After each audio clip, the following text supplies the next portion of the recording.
महबूबा जी ने prime minister और home minister के सिंह में कहा मैं रिपीट करता हूँ, उन्होंने कहा और बाहर भी कहा, उन्होंने कहा कि बीजेपी को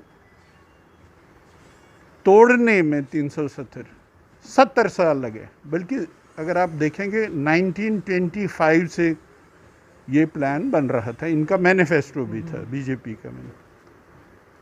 इनको 70 साल लगे, इसलिए कितना टाइम लगेगा हमको, वी डोंट नो कितना टाइम लगेगा।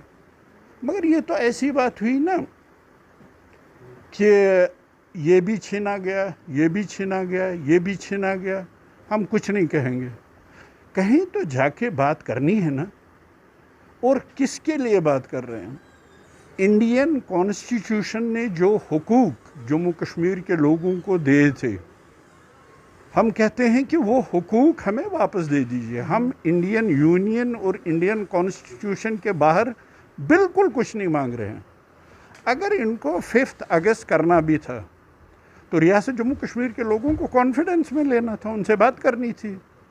अगर 371 दूसरे ही दिन इन्होंने कहा, उनको इंश्योर किया कि 371 के साथ हम हाथ नहीं लगाएंगे। अगर 371 के साथ नहीं हाथ लगा सकते हैं तो हमें ज़रा समझा दीजिए 370 ही को हाथ क्यों लगाएंगे?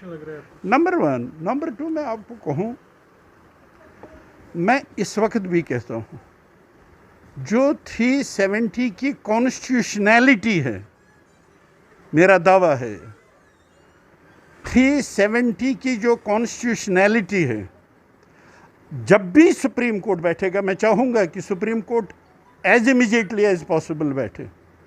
अगर वो पॉलिटिक्स नहीं, कॉन्स्टिट्यूशनैलिटी देखेंगे, दुनिया की कोई ताकत, लीगल ताकत, कॉन्स्टिट्यूशनल ताकत 370 को नहीं हटा सकती है। आपने देखा होगा जो भी कवानीन इन्होंने हटाए वो हट गए। 370 अगर आप टेक्निकली मुझे कहेंगे, उसको डेड किया, बैरी नहीं कर सके।